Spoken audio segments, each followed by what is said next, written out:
Nkosi yomusa ibusise ukukhuluma, Nkosi yomusa ibusise ukuma phambi kwebandla. Ngiyalibingelela ke ibandla likaNkulunkulu, ke ngibingelele abaholi bami, ngiyabingelela ubaba nomama, ngibingelela ama deputy webandla. Ngiyayibingelela yonke intsha. Kodwa bengicela nje uqala la. Kahle isifundiso sami noma isifundo sami sizokhuluma ngozikronika. Khona indaba engiyizwile uma bekhuluma ukuthi umkhulu nogogo bahambe kanjani. Kodwa manje mina ngizoyibamba la kwizikronika ezaka 17 umfundi wezi ngizocela nje ukuthi angibambele lapha kuyikroniki ezaka 17 iverse lizoqala ku7 mayelana nomkhulu nogogo. Kodwa ngiqala la ngokuvunyelwa phakathi kwe30 minutes. Bengisacela ukukhuluma nentsha noma nolusha ngoba nje kahle kusho ukuthi siyagcina sizobonana kulonyaka ozayo ngithi masizo. Manje ngizothi ngibona intsha noma ulusha ngalendlela lwenza ngakhona. Ngiyathokoza kimi, ngiyafika kimi ukuthi ngisho entsheni ukuthi sasa mayingadukiswa yizwe. Kuke kwaba khona mayithi incwadi yeBhayibheli encwadini zakaGenesis uma kuzoba khona indoda enguAmnon, kodwa manje yayinomngani onguthe uJonathan. Wazothi uAmnon yena uhalele udadewabo abuze uJonathan ukuthi kodwa wena ufunani ezweni noma emhlabeni. Athi uAmnon mina ngihalele ukulala nodadewethu athi uJonathan ngoba kuyiqola ngoba kufanele sigade abangani noma nigade abangani abangalungile. Athi uJonathan zenze ngathi uyagula ulale embhedeni. Uthi mawulale embhedeni utshele uyihlo ukuthi atshele uThamari ukuthi akwenzele ukudla, kodwa azokwenzela ukudla ekamereni lakho. Inkosi athi noma bhala kahle abesenza njalo. uAmnon bese yasifundisa bese iyahamba inkulumo iyafika kubaba, afike athi ubaba ubhuti kaDavide athi lalela Thamari ngizocela ukuthi wenza amaqebelengwane kodwa wenzele umfowenu. Lalela umfowenu umlethele kamereni lakhe umnikeze. Uyawenza uThamari amaqebelengwane umesezowenza uthi ulokhu njalo uAmnon walethela ikamereni lakhe.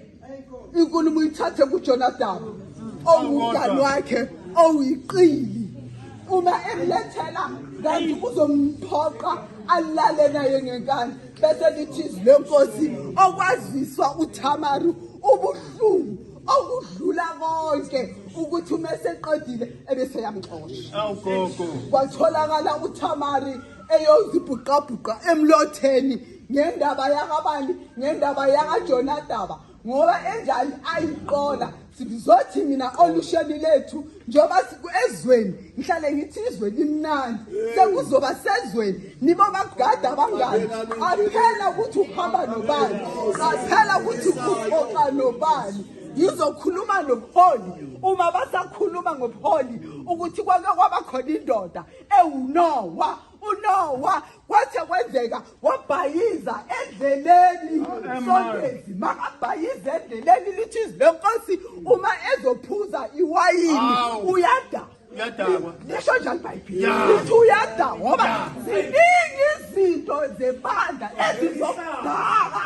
Uthi umudakiwe lithi kodwa manje indodana yakhe enguHabu yatholakala uma izobona uyise ukuthi ulele kodwa manje unqulu. Lithi manje uyamthatha lempahla zakhe ubiza abafowabo bazibeke emashambani bayahlela nazo.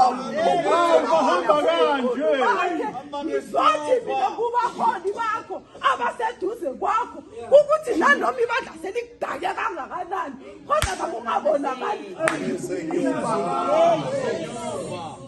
bangabonakali benze njani bakhipha ubuqulu babo. Kuyenzeka uDavide uma ezofuna ukuyobonga azofuna ukuyohamba akhela umphongolo kaNkulunkulu lithi izilonkosi uyakhuluma nomprofeti ukuthi yazi mina ngihlala endlini enhle yomsedari kodwa manje umphongolo uhlale ukuthi uhlala la kungafanelekanga khona bese lithi izilonkosi athi noma obhala kahle sekuyabona sekuyezwakala afike uNkulunkulu athi lalela izwi likaNkulunkulu hamba utshela unceku yami uDavide ukuthi akazi kungakhela mphongolo kodwa umuntu ozokhela umphongolo indodana yakhe. Izikronika mfundi wethu yebo 17:7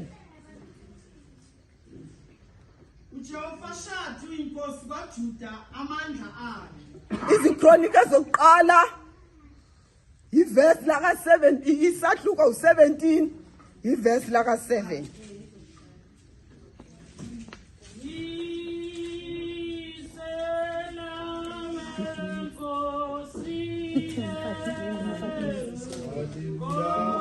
Oh,